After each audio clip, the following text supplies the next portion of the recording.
my first job was a complete culture shock to me. And it was so funny because everybody who worked in my office, with one exception, went to school in America or the UK or America and the UK, but they just came back and they just it's like they took off their hat, the Nigerian factor hat, and went to get their education and put it back on and intensified it. So it was definitely a culture shock. So what are your options, y'all?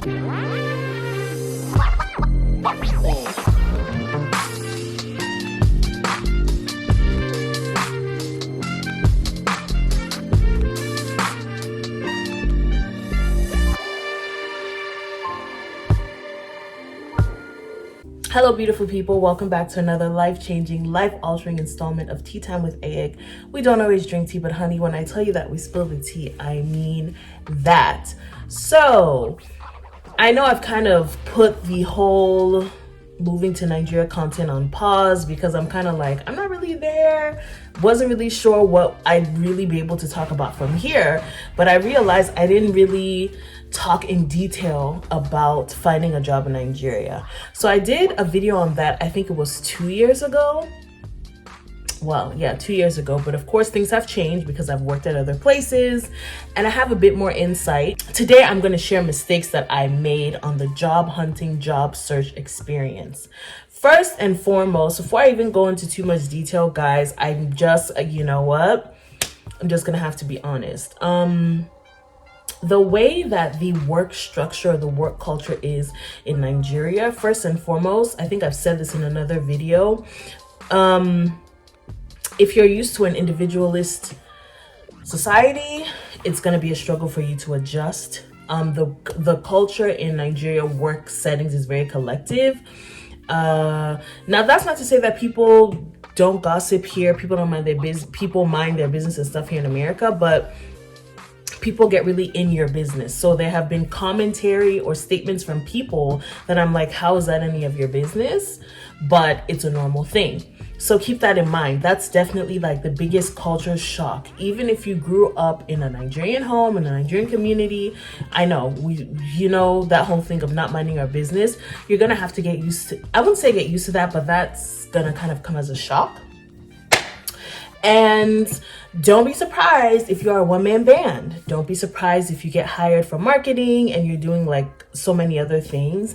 And also, guys, if I'm being completely honest, if you're not going into fintech or agriculture or maybe even medicine, consider what you can do business-wise if you feel like you have the entrepreneurial spirit. And also consider if you work if you're a lawyer or you have a law background or a legal background, you could consider working there. But I would say ease into the workforce by doing something like consulting. And I know you're wondering, how am I supposed to consult if I don't got no clients, if I don't know anybody? We'll get into that. But I would definitely say do something that would give you a little more leverage, a little more independence, like entrepreneurship or consulting or freelance work as you ease your way into things. And that was a mistake that I made. Now, first mistake I made, I did not weigh my options.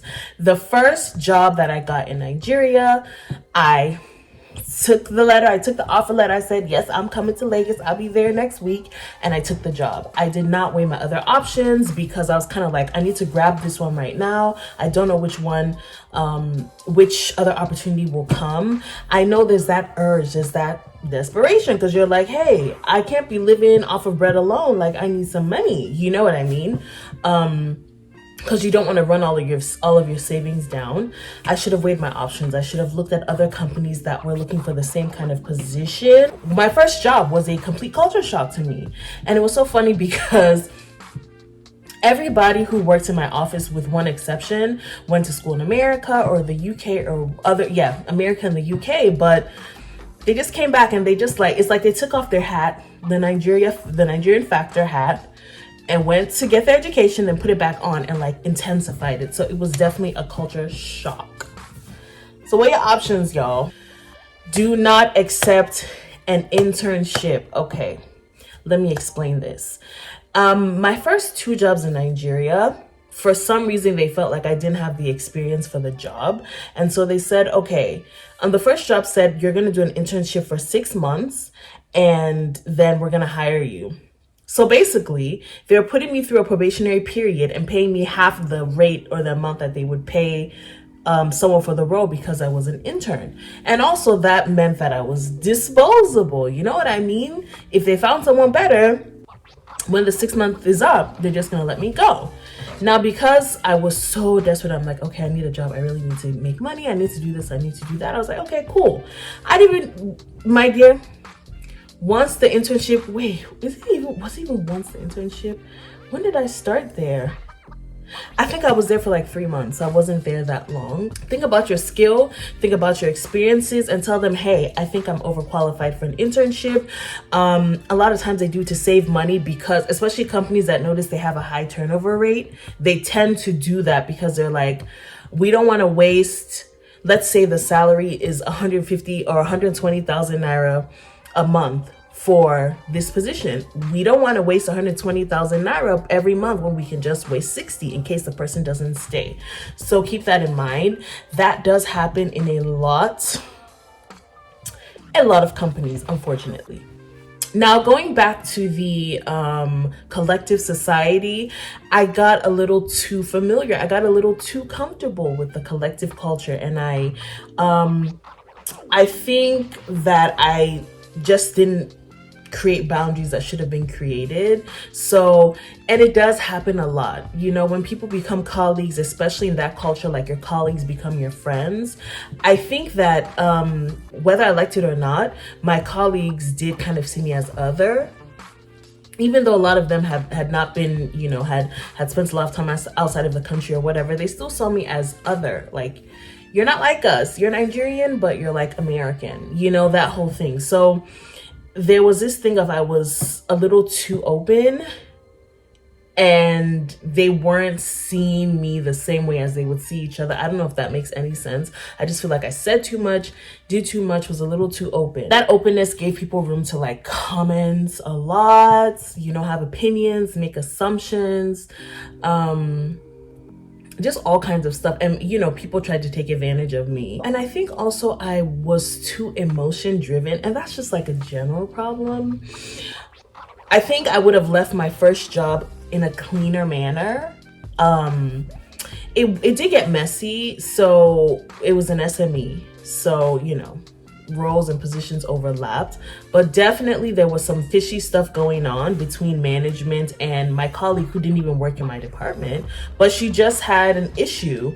And, you know, I've seen her recently. She's just has issues in general.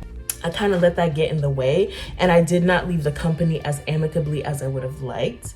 And it actually ended up affecting a future job or a future opportunity because it turned out that my boss knew the person I was interviewing with.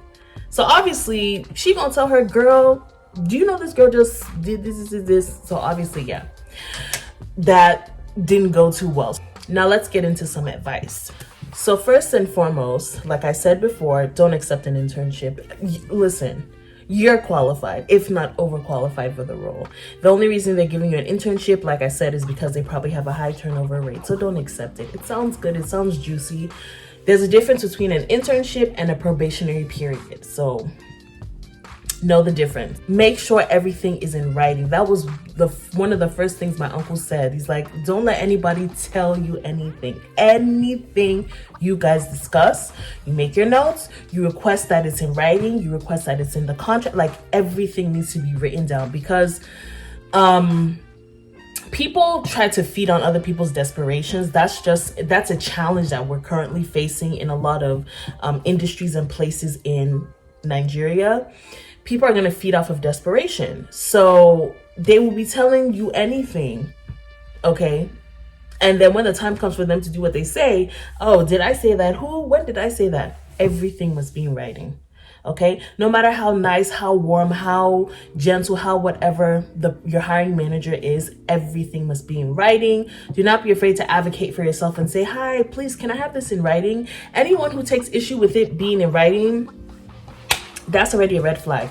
In my experience, thank God, I've never had an experience where I've asked for things to be in writing and anyone took issue with it. No one has. So already see it as a red flag if someone takes issue. But everything. You to be taking notes. So you write your own, you give it to them. See, I wrote this is what we discussed. Ask a lot of questions. What are the day-to-day workings? What are the expectations? What was it like for the person in the last role? Google. Funny enough, the first job I worked at in Nigeria, when I was interviewing there was someone who was working there, but I guess it was like his last week or something. So there was this forum and he basically gave a review on what it was like working at the company. And this is after I started working there. He had pretty awful things to say about my then boss. Ask everything you need to know, okay? Try as hard as possible to not be blindsided. Consider all of your expenses, okay? We live in a day and age where a lot of people are doing side hustles, and if side hustling is your thing, then that's fine. But if it's not, consider your expenses when you're asking for your ask amount, number one. Number two, whatever is in their budget. So if you know that your cost of living, especially if you're just settling in, you might not want to drive. You might want to take the bus, or you might want to do Uber or have someone pick you up. Because transportation is really a lot of people's money, especially in a place like Lagos, a lot of people's money goes to transportation. So that's a big thing, okay? Think of your budget, if you live in a service flat, the meter, the service fee, transportation, take all those things into consideration. If a company is offering 150,000 naira, but you know that your monthly budget is 200,000 naira, if you don't think you have a side hustle that's gonna be lucrative enough at the time, I wouldn't take it. Let me not say I wouldn't take it. Take it into consideration. Now, with that said, going for a multinational corporation, Shell, Total, KPMG, there are a couple other multinationals. Those are good places to gun for. And not just multinationals, but also fintech, like what's these people? Flutterwave, Paystack. Those are good companies. Interswitch, because, they got the money. You know what I mean? They might expect you to do a lot of things, but because you already know this is how much I make, this is my cost of living, if you can get an opportunity at a multinational corporation, go for it. Now, the work dynamics are a little interesting. It can go either of two ways. Now, it can go either way. They can be either really soft on you, like, this one is from Obodo Oyibo, like, let's not go too hard on her, which can lead to animosity between you and your colleagues, because they're going to be like, oh, so what's this one feeling like? So because they're from America, because they're from UK, they don't have to work as much as us, blah, blah, blah. Or, like, you can give them, like, half an inch, and they're going to take a mile, okay? So what I would say to that is, don't be too eager. And that's not to say don't show your skills, don't show them what you've got. Like, go there and shine. Do your thing. You already shine by default. Go there and shine, but don't do past yourself, meaning like don't overdo it, okay? Always act like you know what's going on. I know it's problematic. I know it speaks to be honest, it speaks to the internalized anti-Blackness, all of the issues that we are struggling with in Nigeria. By default, they think you know more. They think you're more skilled.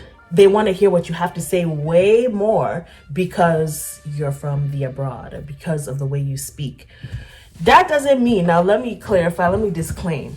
It doesn't mean you be saying nonsense, but use it to your benefit.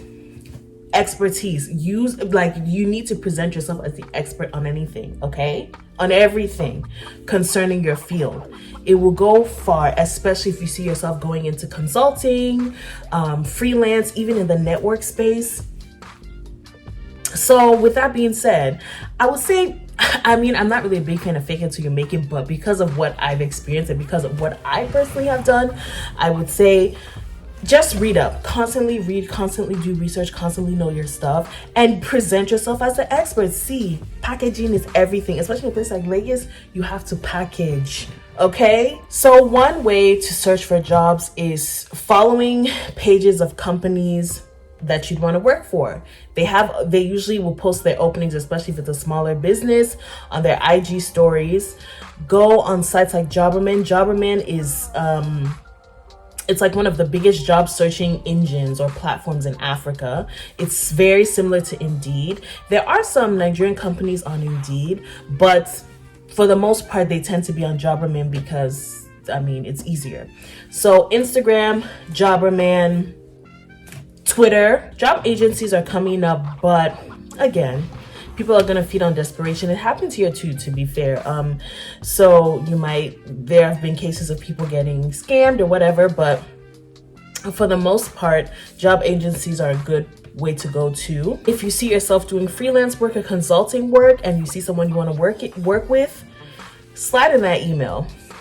Put your CV, put your experiences, put your portfolio in the email. It has worked for me twice with 2 consulting jobs that I got. I just sent in a message. I sent an email, hey girl. No, not hey girl, don't do that.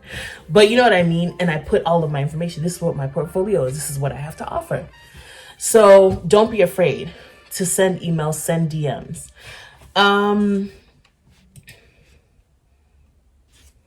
And with the sending of DMs and emails, like I said, milk it. You have 10 years of experience in the British media sector. You have 3 years of experience in the American engineering sector. Milk it. You know what I mean? Just you gotta milk it.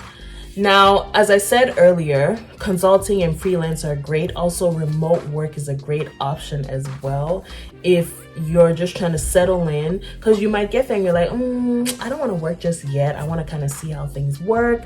I want to meet people. Consider remote work. There are sites for people who are looking for remote work in America, in the UK, in China, in India, and various other countries.